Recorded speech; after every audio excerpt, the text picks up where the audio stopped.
Hey guys, welcome back! Alpha Pack, the second part of Halo Infinite's live service story, has just arrived, so let's break it down. But before we do, let's just real quick go through what happened in the last part of the story, and also quickly cover the backstory of both Spartan 4's Sigrid Eklund and Hugh Din, the two headhunters that are at the centre of this story.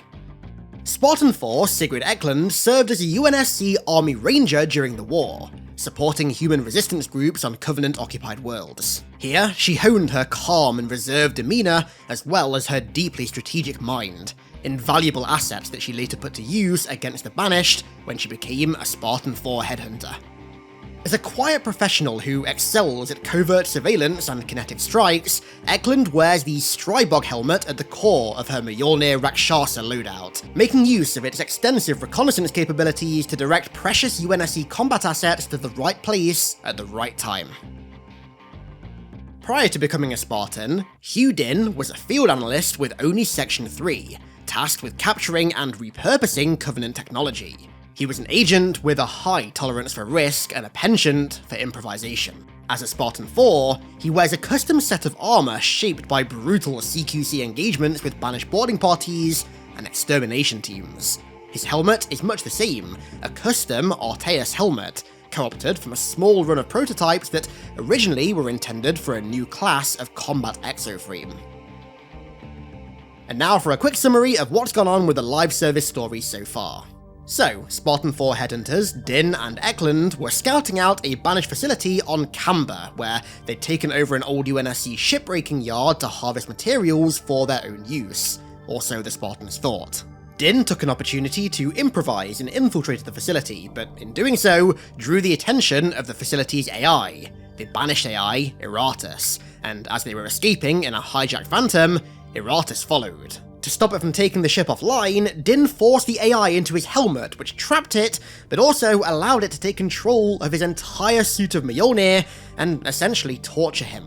Eklund rushed him back to the academy aboard the Phantom to be treated, but before, it was revealed that Din managed to seize schematics of the Banished facility, and it turned out that beneath the facility was an archive, likely foreigner in origin, that the Banished were trying to learn something from. So, Spartan Loretta Greener uploads the schematic of the facility to the Wargame simulator, and has Spartan 4s enter the simulation and train on the facility schematic to try and bait Eratus out of Din's armour and into the simulation. This plan eventually works, and Eratus is locked in the simulation along with the entire Banished archive, and ONI's finest hardware is put to work on cracking it. We then continue the story in an intel file, which actually precedes the entire live service narrative itself. The file is dated on December 11th, 2554, so 6 years prior to Halo Infinite and only 2 years after the end of the Human Covenant War, and is a transfer request for Spartan Eklund, issued by none other than June of Noble Team himself, and sent to Musa Graham, one of the head honchos on the Spartan 4 program when it first kicked off. June wants Eklund transferred from her fire team for a specific undertaking that he and Musa are planning. It turns out that Eklund was actually a part of Fire Team Crimson, which is the fire team that consisted of our Spartans in Halo 4 Spartan Ops, so maybe Eklund is technically our Halo 4 Spartan? Musa then says that she performed well during Operations Bellingham and Late Taxi, which are two new operations that we know nothing about, and that her talents could produce similar gains in more isolated endeavours, aka as a headhunter. Now, it's just a few lines of text, but spoilers, that is the best bit of story, hands down, in this entire event, and it's not even directly tied to the story. All it's doing is telling you how Eklund became a Spartan. The story then picks up with the Alpha Pack intro cutscene, which may just be the single worst cutscene in Halo history. Literally nothing happens. I mean, nothing.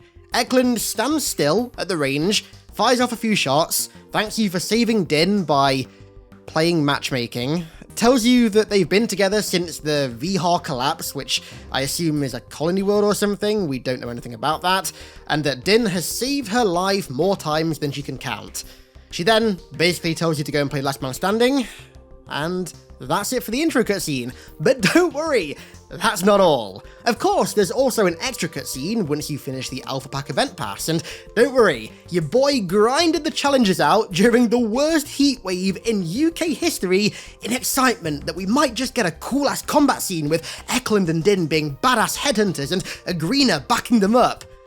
And instead, we got the second worst cutscene in Halo history. Once again, literally nothing happens. Once again, Eklund stands still in the exact same spot as last time, except this time, don't worry, the camera angle is about 90 degrees to the left. And she reminds us that beyond the safety of these walls, a place that we will very clearly never go to because this game obviously does not have enough resources dedicated to it, survival depends on your teammates. She says that her gear is clearly not standard issue, rather, it's a necessity. It's history, a collection of choices, and that one day she'll fall and someone will be left to pick up her pieces. But that's what it means to be part of a pack. And we always have room for another wolf.